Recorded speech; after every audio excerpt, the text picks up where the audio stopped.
Inilah ungkapan Abuya yang membuat beliau di debat Habib. Nabi Muhammad SAW mengatakan, ketika aku melewati pohon-pohon, melewati bukit-bukit, gunung-gunung, bebatuan, ma marartu bi syajarin wala hajarin illa wa yusallimu alaihi. Tidaklah aku melewati pohon dan gunung bebatuan kecuali pohon itu ngucapin salam kepadaku. Nih coba nih bapak-bapak, ibu-ibu atau kiai lah ya. Pak Kiai, kalau pulang ntar pohonnya diluk gimana Pak Kiai? Assalamualaikum Pak Kiai. Lari itu Pak Kiai itu. Padahal beliau umurnya sudah seumuran Rasulullah ini. 60 Pak Kiai? 60. Itu pohon kalau diluk ngomong, Assalamualaikum Pak Kiai. Lari beliau. Kalau Habib gimana Habib? Lewat di bukit, ini kan Tuban ini banyak bukit bebatuan. Terus batunya diluk, manggil. Assalamualaikum Habib. Kira-kira gimana Habib? Kalau gunung kembar ya tak rangkul pisan mbek anak.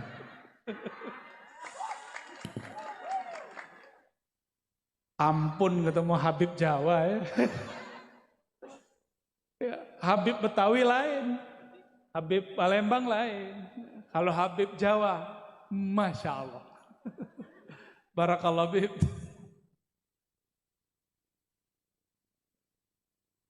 Nabi Muhammad melewati gunung, ini bukan gunung kembar Habib. Itu gunungnya bergetar. Pohonnya diluk dan semuanya mengatakan, Assalamualaikum ya Nabi Allah. Salam atas engkau wahai Nabi Allah.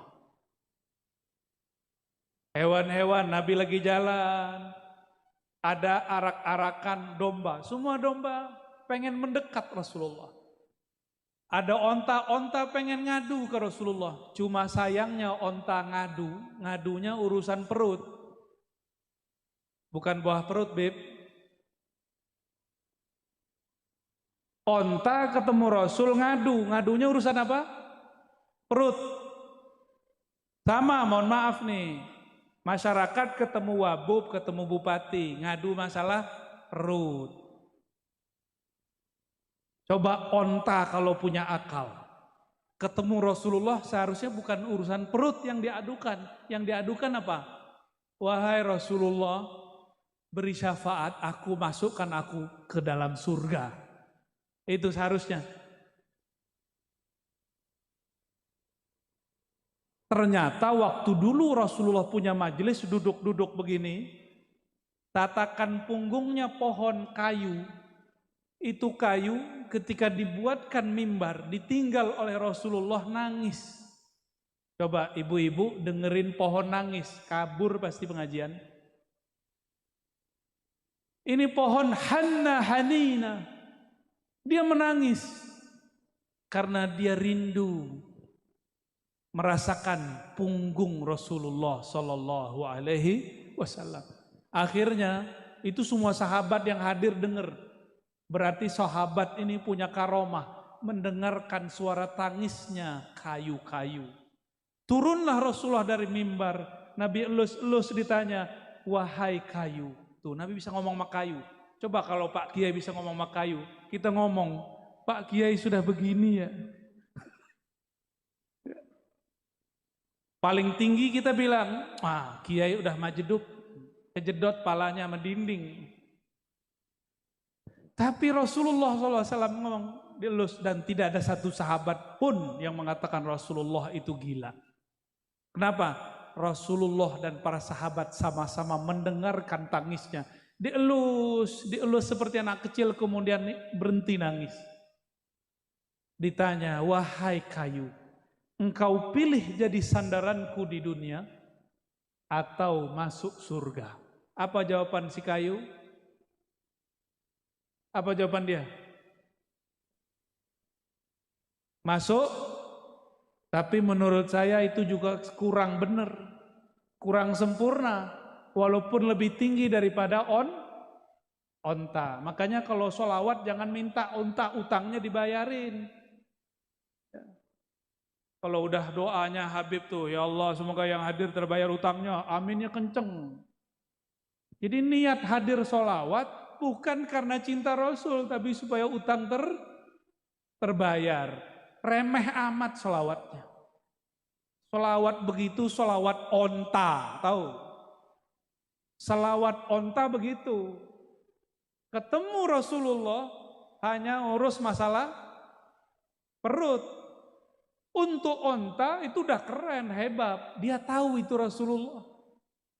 Tapi kalau kita punya akal, punya kolbu, nggak pantas sholawat minta onta. Sholawat minta Avanza ya.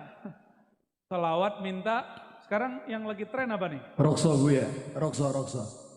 Idza kunta fi dhiqin aw fi faqrin aw fi maradin fa akthir bis salati ala Muhammad Sallallahu alaihi wasallam. Syuf, kayak hada. Ah itu lain cerita, Bib. Ulang cerita gimana tadi antum bilangnya tadi gimana hadir biar lunas utangnya. Kita mendoakan. Memang mereka semua ini amin berarti nandakno utang ini banyak.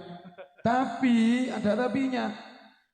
Idza kunta fi dhiqin aw fi faqrin aw fi maradin fa akthir bis salati ala Muhammad. Ane jelasin, Bib. Ya marhaba. Ane jelasin. Sholawat tuh niatnya karena apa? Karena cinta ke Nabi atau cinta ke diri? Mahabbah ma Rasul sallallahu alaihi wasallam. Oke. Dah. Kalau cinta ke Nabi dapat berkah, punya penyakit sembuh. Bukan karena kita ingin sembuh tuh sholawat, itu kebalik. Orang seperti ini di dunia dapat syafaat, tapi di akhirat belum tentu. Nanti ketika datang di hari kiamat nanya, wahai Rasulullah syafaati saya, Nabi nanti jawab, kan sudah dibalas di dunia, utangmu lunas kan? Ya. Tentu saya pripun bu fi dunia hasanah wa fil akhirati hasanah. Nah, maka niatnya harus akhirat. Nih saya kasih tahu Bapak Ibu. Saya dulu lama ngamalin sholawat pengen kaya, nggak kaya-kaya. Saya punya sakit nggak sembuh-sembuh. Tahu-tahu ditegur sama guru saya, seorang sayyid, seorang mursyid juga. Apa kata beliau? Kamu sholawat niatnya apa? Mau kaya, kiai? Norak. Loh kenapa? Kalau kamu niat mau kaya, kaya itu di dunia. Tapi kalau kamu niat sholawat untuk akhirat, dunia terbawa. Maka semenjak saat itu, teringatlah saya kalam Imam Abul Hasan Syazili. Apa kata beliau? Abghadul ibad ilallah. Hamba yang paling dibenci oleh Allah. Siapa? Orang yang amila amal al-akhirah, beramal amal akhirat seperti sholawat, baca Quran, haji umroh, tapi niatnya ghardan min aghradid dunya, untuk urusan duniawi. Ini yang ngomong Imam Abul Hasan Syazili, beliau seorang syarif, zuriat Sayyidina Al-Hasan. Jadi tugas kita kalau antum Habib, antum Kiai, tugasnya mendewasakan umat. Bukan membiarkan umat sholawat untuk urusan remeh. Kita naikkan spiritual mereka yang tadinya sholawat hanya untuk urusan li izalati faqrin atau maradin, li qada'i hajatin. Sekarang kepada yang lebih tinggi. Apa yang lebih tinggi? Syafaat Nabi fid darain.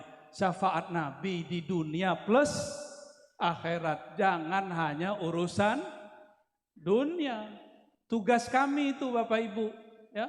Maka saya minta ampun kepada Allah jika dulu pernah mengajarkan kalau kamu sakit sholawat itu belum selesai, masih koma, harus diteruskan. Coba lihat sholawat tibil kulub. Yang pertama kulub atau jasad. Allahumma sholli ala sayyidina Muhammad tibil kulub. Kulub dulu, baru nanti abdan, baru nanti absor. Karena kolbu urusannya akhirat, badan urusannya dunia. Akhirat dulu, ya. Nah, utang kita kepada Allah dan Rasul lebih besar. Nah, Bapak Ibu yang melakukan Allah, nah itu kalau mau naik pangkat. Tapi kalau mau kayak kemarin-kemarin nggak apa-apa. Sholawat biar bayar utang, itu ada ijazahnya boleh. Ini disebut sholatul awam, sholat orang awam. Tapi kalau sholawat al-muhibbin al-arifin, sholawat orang yang kenal Allah, kenal Rasulullah, nggak begitu. Ya, sholawatnya karena Allah layak karena Rasulullah layak disolawatin. Nih saya tanya ke Pak Bupati, Wakil Bupati. Nih contoh nih Pak Wakil, nih belum Rasul nih. Saya puji-puji lagi di majelis. Saya punya pesantren. Nih saya puji-puji ini, Wakil Bupati adil, amanah, bla bla bla bla. Dalam hati niat muji Pak Wakil Bupati supaya pesantren saya dibangun, dibantu. Berarti niatnya apa? Memuji Pak Wakil Bupati. Dunia. Benar, udah bagus, bangun pesantren kan bagus. Bagus nggak? Bagus. Tapi memuji Pak Wakil Bupati bukan karena dia terpuji. Karena saya ingin dapat sesuatu. Boleh nggak? Boleh. Tapi Pak Wakil Bupati langsung tahu. Ini Kiai mulai muji ada maksud nih. Ya. Maka itu Kiai nggak bisa jadi teman ngopinya Pak Wakil Bupati. Karena dia deketin saya ada proposal setelah muji. Boleh nggak? Boleh, tapi elok nggak? Ada orang muji Pak Wakil Bupati.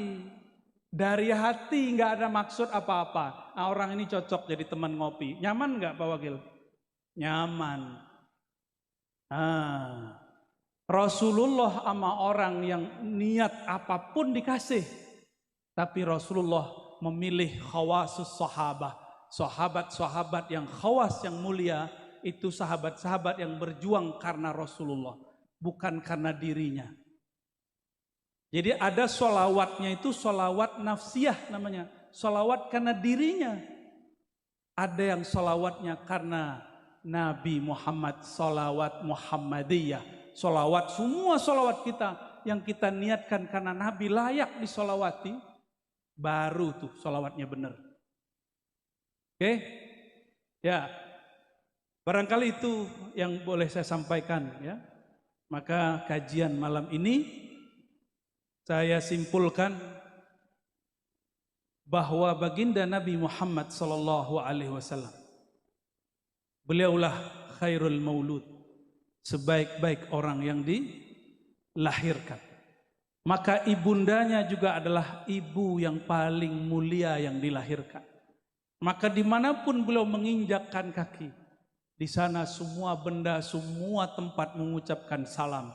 Namun kita harus beda dengan mereka karena kita punya kolbu, punya akal.